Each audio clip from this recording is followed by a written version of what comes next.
Il n'y a que les imbéciles qui ne changent pas d'avis. Dans cette vidéo, je vais vous donner des nouvelles. Non, je plaisante. En fait, ce matin, j'ai vu mon neurologue au CHU. Il m'a dit, et ça c'est la bonne nouvelle, que ma maladie se stabilise. En fait, il n'y a pas de nouvelles lésions.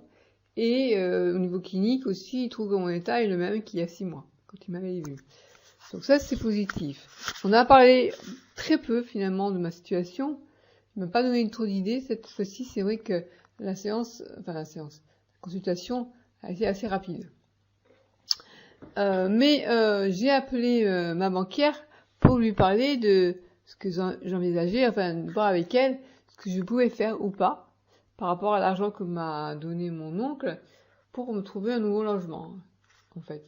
Et en fait, le problème, c'est que sur le coup, je dois dire que Jaïla était de mauvais avis, en ce sens qu'elle m'a remis dans la tête de rester ici, que je serais mieux ici, que, enfin bref, si c'est possible que je reste là, c'était mieux pour moi, quoi. Et c'est vrai que il y a deux parts en moi. Il y a une part qui dit que soit raisonnable, effectivement, ce n'est pas du tout une maison adaptée pour une personne à mobilité réduite. Qui plus est, c'est une grande maison, c'est un gouffre financier, et tu n'as pas les moyens de faire face à ça. Et à côté, c'est une maison dans laquelle je vis depuis des années, même si j'y ai été pendant quelques mois dans un appartement, mais bref, il y a cette expérience d'appartement où c'est pas que j'étais pas bien toute seule, mais c'est que j'étais dépressive, donc je suis revenue, enfin j'aurais pu, c'est pour ça que maintenant si je trouve un appartement, ça sera pas à l'étage parce que j'avais failli me jeter, quoi. Donc il y a cette expérience-là où c'était vécu un peu comme un échec, et puis surtout ma mère, en fait, je me rends compte que ma phobie sociale, ma mère elle a jamais reconnu, elle me dit non mais t'es pas phobique, t'es comme moi. Je fais justement, t'as dit le mot. Et pendant des années, ma mère m'a surcouvé. Enfin, c'est même pas qu'elle m'a couvé, c'est même pas ça. C'est que et même mon père, des fois, c'est arrivé qui me séquestrait à la maison parce qu'il voulait pas que je parte me louer une cassette de vidéo pour que je sois là à l'heure pour le repas. Et ma mère, quand elle me disait va pas là-bas, non, on va pas le voir, et ben, invite-le à la maison. Et puis, quand je rentre chez moi et que je me suis fait violer, et ben, je t'avais dit qu'il fallait pas sortir. Donc en fait, c'était un peu comme si c'était la maison refuge. Que si j'osais braver l'interdit, c'était tu sors pas de la maison, tu vas te faire violer, ou ce sera ta faute. C'est dans ma tête, c'est incrusté un peu. Si c'est bon, à 50 balais, j'ai pas peur de me faire violer. Mais c'est surtout on était handicapé, en fauteuil volant. Bref, non, n'écoutez pas ce que je dis. Ce qui veut pas dire qu'on est pas en danger nous aussi, mais ce que je veux dire, c'est que je me rends compte que ça, inconsciemment, cette maison, c'était comme si c'était en sécurité quand j'étais ici. Ce qui est faux, hein, parce que ça n'a pas empêché mon grand-père quand j'étais petite. Bref, je sais pas pourquoi je vous parle de tout ça, mais pour vous dire que expliquer que cette maison, pour moi, c'était la sécurité, sauf que, en réalité, c'est une prison dorée pour moi. D'ailleurs, c'est ce que je disais à ma mère, quand elle me disait, tu te rends pas compte que c'est, parce que quand je lui disais que je voulais partir d'ici, tu te rends pas compte que c'était la chance que tu as d'être là, il y a plein de gens qui aimeraient être là. Oui, mais pas quand tu es à mobilité réduite, quoi. Et puis, voilà, c'est ce qu'elle me disait. Et je lui dis, mais attends, tu crois qu'il y a des gens qui rêveraient de devoir prendre en charge leur père handicapé et vivre avec leur mère parce qu'ils n'ont pas les moyens ils sont, quand je ne comprends pas pourquoi, ils sont toujours fatigués, ils ne peuvent pas travailler. Parce que c'est ça mon problème, c'est que j'étais comme ça avec mes parents parce que je n'avais pas d'argent, quoi. Parce que je travaillais pas et que cette côté chronique, elle m'a handicapé la vie, quoi. Avant de savoir que j'avais la sclérose en plaques. Et maintenant que je sais que j'ai la sclérose en plaques, j'ai l'âge, effectivement, c'est pas, je pense que j'ai peur, en fait. Je pense que j'ai peur. Et d'un autre côté, si je suis raisonnable, la vérité, je la connais déjà, quoi. Je sais qu'il faut que je parte d'ici. Et en même temps, se dire, on va partir d'ici, on va marche arrière, la maison, elle va certainement être vendue. Mais d'un autre côté, je me dis, il y a des gens qui vont être heureux ici, pourquoi? Il faut que je lâche, quoi. Il faut lâcher prise. Bref. Donc, je me rends compte qu'il y a une démarche à faire psychologique, quand même. Il faut que j'en parle avec un psychologue, qu'elle m'aide, en fait, à à lâcher, quoi, à lâcher prise. Et puis à me dire que non, il n'y a pas qu'ici que je peux être en sécurité. D'abord, ici, c'est plus chez moi. D'ailleurs, ça n'a jamais été chez moi vraiment, en faisant ce que c'était plutôt chez mes parents. Et ouais, donc j'ai discuté avec la banquière et je lui ai dit que j'étais tout à fait d'accord avec elle, que c'était pas raisonnable, que je n'avais pas moyen de faire face à cette grande maison, que là, ne serait-ce que l'arrosage automatique, on m'a demandé 200 € pour faire réparer l'arrosage automatique. Il y a l'entretien du jardin qui n'est pas fait depuis 4 ans qu'il faut faire. J'ai fait un devis à 1600 €. Il y a le revêtement ici, il y a l'étage qu'il faut refaire parce qu'il y a des infiltrations. Enfin bon, bref, c'est super d'être dans une grande maison et avec un jardin et une piscine, mais ça demande un entretien de fou, quoi. Déjà quand on est une personne valide, quand on a un bon salaire, parce que c'était le cas de mes parents finalement, pas mon père. Du coup, je suis contente pour lui, il est une maison de retraite, ce qui lui permet d'être à l'aise pour être en maison de retraite. N'empêche que maintenant, la curatrice me demande de prendre en charge des frais liés à la maison, et moi, je suis d'accord pour les charges, c'est normal, hein, parce que ce que je paierais si je devais louer quelque part. Mais par contre, tout ce qui est jardin, rénovation, s'il y a des fuites à la maison ou quoi, c'est pas à moi de prendre en charge, quoi. Donc je vais dire à la curatrice que finalement, je change d'idée, je renonce à cette idée stupide de rester ici, et donc je reviens à ce que je faisais. C'était j'ai contacté l'agent immobilier là pour lui dire que j'allais refaire des recherches. Et c'est vrai, comme me disait la banquière, elle me dit peut-être que vous n'avez pas encore trouvé ce qu'il vous faut, mais c'est pas pour autant qu'il faut laisser tomber. Et c'est vrai, j'ai pas trouvé encore, mais il faut que je continue à chercher. Donc voilà. Donc il y a que les cons qui ne changent pas d'avis. Et donc j'ai pas encore dit à Jalila, mais j'ai commencé j'en ai parlé à ma tante et je pense que voilà, c'est ma raison que j'écoute. Ça va pas être facile, hein, je l'avoue, mais voilà, les nouvelles des nouvelles. Et donc c'est une bonne nouvelle, oui, de savoir que la maladie se stabilise, je touche du bois. Et alors, il y a un truc dont je voulais parler aussi, c'est ce matin, mon neurologue qui me dit vous avez maigri. J'ai envie de dire arrêtez de me dire ça. Et puis, ce que vous voulez que j'y fasse? En fait, souvent, en période d'été, je mange un peu moins. Et surtout, ce qui s'est passé, c'est que j'étais stressée par tout ça, parce qu'il faut que je prenne des décisions, que moi, ils ont trouvé quand même si la maladie est stabilisée, une atrophie du corps calleux. Et je lui ai demandé ce que ça voulait dire. Il me dit, ça veut dire qu'il y a une altération des nerfs, quoi. Donc, c'est la sclérose en plaques. Oui, c'est ça. Bon. Ok. Donc, et c'est pas, et j'ai fait ma recherche, ça peut provoquer des troubles cognitifs. Il me dit oui. Donc, en fait, j'ai lu aussi que les gens qui ont du mal à prendre des décisions, ça peut venir de là. Donc, je lui dis, c'est pas ma faute si j'arrive pas à prendre une décision, c'est la faute de mon corps calleux qui est atrophié. Bref. Ce que je disais, voilà, je sais plus.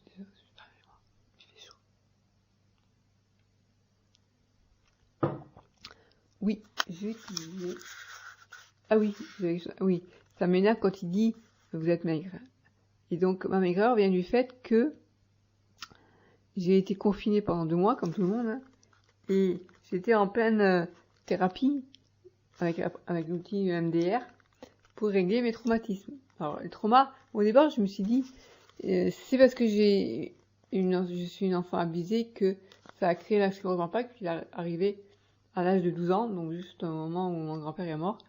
Et je me suis dit, si je travaille sur mes traumas, peut-être que ça va m'aider à stopper la maladie. Pour l'instant, ça marche, parce qu'elle est stabilisée. Non, je déconne. J'y crois moyen, mais n'empêche que c'est surtout pour pas pour mon neurologue, mais mon neurologue qui m'avait conseillé pour un problème de troubles digestifs, il m'avait dit, ça peut être lié à ce trauma, et de traiter ça par MDR pourrait vous faire reprendre du poids. Parce qu'en fait, voilà, mon neurologue ce matin m'a dit il faut manger. Je ne suis pas maigre parce que je mange pas assez. Enfin plutôt mon problème, si, c'est parce que je mange pas assez, on est d'accord, mais c'est pas que j'arrive pas à manger, mon problème, c'est que je n'arrive pas à digérer. En fait, par exemple, hier midi, j'étais très très mal, j'ai mon estomac, parce que je savais que aujourd'hui donc, j'allais aller au CHU, et que le CHU c'est là où ma mère, qu'en même temps c'est là où mon père avait eu il a été en réanimation là-bas pendant, il est resté un mois dans le coma, enfin ouais, c'est des mauvais souvenirs pour moi, le CHU, mais bon. Et donc, j'étais stressée au niveau émotionnel, c'était pas bien. Et donc, j'ai eu un super nœud à l'estomac. Et là, un nœud à l'estomac, ça veut dire quoi? C'est qu'à la fin du repas, au lieu d'être reposé, détendu, c'est bien, vous avez mangé, vous vous sentez bien. Moi, je sentais d'un coup comme si mon estomac était trop plein, comme si je pouvais vomir, quoi. C'est comme si, voilà, la digestion, elle se fait pas. C'est très, très bizarre. Hein. Ça m'est arrivé une fois quand j'ai pris un antiacide aussi, pour l'estomac. Et j'avais l'impression que mon estomac, il fonctionnait plus. Voilà, il est bloqué. Il fonctionne plus. Donc il ne peut pas vidanger. Donc il bloque toute la nourriture, elle stagne là, mais de toute façon, pendant des heures, vous attendez de vous digérer. Donc, il faut comprendre que dans ces moments-là, eh ben, je perds du poids. Et donc, c'est comme si mon estomac, il ne faisait pas son travail. Donc, il est en bon état, mais il ne fonctionne pas bien. Et ça, c'est le problème d'hypersensibilité. Et à tel point que des fois ça m'arrive, si j'avale une gélule avec de l'eau, je sens, pas la gélule forcément, quoique des fois je la sens, mais l'eau arriver à l'estomac. C'est fou, hein. La plupart du temps, les gens, ils avalent un comprimé comme ça, comme si de rien n'était. Moi, j'avale un comprimé avec de l'eau, ben je le sens dans mon estomac. Voilà, donc c'est une hypersensibilité digestive. On peut aussi appeler ça de la dyspepsie fonctionnelle, qui provoque des maux d'estomac après les repas. Et puis, il y a aussi ce qu'il appelle, enfin, ça peut s'appeler aussi le syndrome du côlon irritable, parce que c'est pas seulement au niveau intestinal, c'est aussi au niveau de l'intestin. Donc quand il y a une contrariété ou quoi, il peut y avoir des problèmes intestinaux. Et donc, accoupler ça à la maladie, la sclérose en plaques qui pourrait provoquer des troubles du transit, eh bien c'est compliqué à gérer. Voilà. Donc il faut qu'en fait je sois dans une ambiance calme. Hier, j'ai mangé un peu moins le soir du coup. Et surtout, j'ai essayé quand je mangeais, de manger doucement. Et en pensant de lui dire, détends-toi, calme. Ça s'est bien passé hier soir, j'étais contente d'avoir pas souffert des maux d'estomac. Parce que je savais qu'aujourd'hui, j'allais au CHU. Et en plus, j'ai des problèmes de dentition. La dentiste, au départ, elle devait mettre des implants. Pour l'instant, au lieu de me mettre des implants, elle m'arrache les dents. Donc, c'est pas possible. J'ai plus de molaires pour manger. Enfin, manger avec un appareil. Enfin, non, ça m'aide pas, quoi. Voilà, donc, sinon, comment ça va vous? Je sais pas, que mes malheurs. Non, je voulais expliquer ce que c'était que la dyspepsie fonctionnelle, et expliquer qu'il y a certaines personnes, en fait, qui, quand ils sont à son mec, elles font pas exprès, quoi. Et c'est pas de leur dire, ah, il me faut que tu manges. Moi, avec moi, il y avait un médecin qui m'a dit, avec moi, vous allez prendre 10 kilos. Ben non. Si vous comprenez déjà pourquoi je perds du poids, d'accord, c'est parce que je mange pas assez. Mais pourquoi je mange pas assez? C'est comme dire à une personne qui est grosse, faut arrêter de manger, ou alors faut que tu manges moins. Ben, elle le sait qu'il faut qu'elle mange moins pour maigrir. Mais c'est pas la peine de lui dire ça, quoi. Ça peut aller contre les murs, enfin, je veux dire, si elle a pris du poids, eh bien, il y a une raison, quelque part. Ça peut être émotionnel, ça peut être autre chose, ça peut être... Mais c'est pas l'idée, quoi, de dire ça. Ça doit être super exaspérant, quoi. Aussi bien si on est maigre que si on est en certains bons points, arrêtons de nous emmerder, quoi, parce que si on veut vraiment nous aider, c'est nous écouter plutôt que de dire mange moins ou mange plus. Donc voilà, donc ça m'a un peu énervé. Puis de toute façon, si vraiment il voulait savoir pourquoi je perds du poids et pourquoi c'est si difficile pour moi d'en prendre, ben il prendrait le temps pour m'écouter. Mais comme il n'est pas psychologue, et ça, c'est parce qu'on lui demande, hein. Mais voilà, bref, quand c'est passé la séance, ça a été un peu rapide. Ouais, vous êtes maigre, il faudrait manger, ok. On va passer. Les problèmes urinaires, ça va, oui, bon. Il y a des fois où je sens pareil, j'ai une hypersensibilité au niveau urinaire. Des fois, je sens la vessie en fait, dès qu'elle se remplit, il faut qu'elle se vide.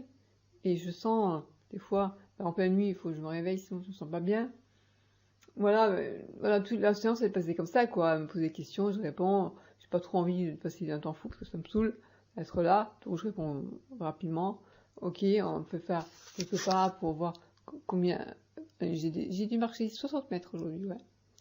Avant, je faisais 200 mètres, là, j'ai fait 60 mètres. J'ai fait pas plus longtemps, en fait. Et tout ça pour dire que mon médecin généraliste que la maladie s'était plutôt stabilisée. Donc voilà, j'étais contente de ça. Et puis, prochain rendez-vous, mois de janvier. Voilà, bon, c'était tout ce que je voulais dire. Donc, c'est pas facile, non. Moi, dans mon rêve, ça serait de prendre 10 kilos, quoi. J'aime pas me voir comme je suis. Mais encore, là, je fais 42 kilos. J'étais descendue à 39 kilos il y a 2 ans. Je suis arrivée à monter à 47 après 6 mois après la thérapie, donc j'espère que la reprise va aider. Et voilà, c'est vrai qu'avec les températures, ça n'aide pas à manger plus. Alors, une info importante, il faut que je vous dise avant de partir. Manger, d'ailleurs, c'est la table du repas. Oui, quand on souffre de dyspepsie fonctionnelle, on a peur de se dire, après la fin du repas, comment je vais être? Est-ce que je vais arriver à digérer ou pas? C'est super difficile de s'imaginer après chaque repas, vous êtes là, pas de douleur quand même pas à ce point-là, mais à vous demander combien de temps ça va prendre pour digérer, quoi. Bref, oui, la news que je voulais vous dire, c'est que je vais organiser, enfin je vais animer une réunion Zoom lundi, donc ce lundi-là, à 19h. J'organise donc une réunion Zoom, c'est comme ça qu'ils appellent ça, sur la fatigue chronique. Alors, la durée est limitée à 40 minutes parce que ce logiciel permet des réunions Zoom uniquement de 40 minutes, sinon si on veut plus, il faut payer. Je crois que c'est 15 € par mois. Donc pour l'instant, j'ai pas trop envie de payer, c'est bon, c'est comme ça. Mais bon, si ça vous intéresse, qu'on renouvelle l'expérience, à ce moment-là, pour enlever cette durée, cette limitation, je prendrai un abonnement, au moins pour voir ce que ça donne, si c'est intéressant ou pas. Et donc, j'ai envoyé le lien vers pour se connecter à Zoom lundi prochain par mail à ceux qui sont sur ma liste d'emails. Et puis, je l'ai mis aussi sur mon blog vivreheureuxaveclasep.com. Donc, n'hésitez pas à aller sur le blog pour connaître le lien de connexion pour lundi, donc lundi 19h. Je vais vous montrer, en fait, des slides. Une vidéo que j'ai faite, en fait. J'ai écrit un livre, il s'appelle Objectif Stop Fatigue, où je vous parle de la fatigue normale, fatigue chronique, fatigue liée à la sclérose en plaques. Et j'ai donc lu ce livre qui durerait 45 minutes. Et j'ai proposé aussi des vidéos d'exercices de médecine douce pour la fatigue intellectuelle, la fatigue physique et la fatigue visuelle. Donc, je vais pas tout vous montrer parce que on est limité à 40 minutes, mais on va faire ça en 2 sessions. Une première session où je vous montre quelques-unes de mes slides. Mes slides, c'est en fait, je vous montre, hein, en même temps, je vous parle. On va parler de la fatigue chronique. Et dans un deuxième temps, on pourra éventuellement donc refaire une autre réunion où là, je vous permettrai de poser des questions et je vous répondrai par rapport à la fatigue chronique. Voilà. Donc, je vous dis à bientôt, à lundi, 19h. Mais bon, d'ici là, on est vendredi. Dimanche, je ferai une autre vidéo, je pense. Quoique j'avais dit que je me contentais de faire mardi, vendredi, donc pas dimanche. On verra. Ouais, si je prépare pour lundi, je vais pas faire de vidéo dimanche. Donc voilà, je vous dis à lundi. Bon week-end.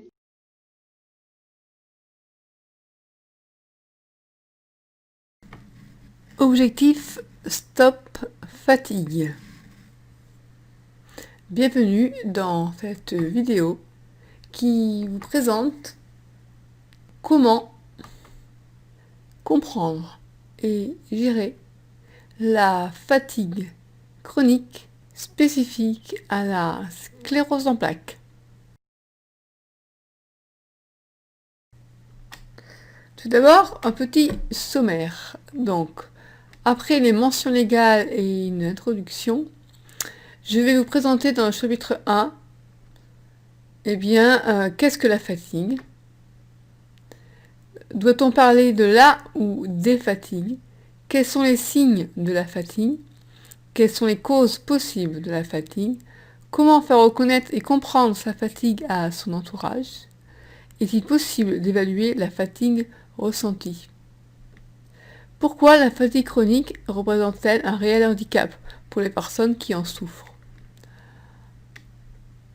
Ensuite, dans un chapitre 2, je vais étudier plus en détail la fatigue qui est ressentie dans la sclérose en plaques.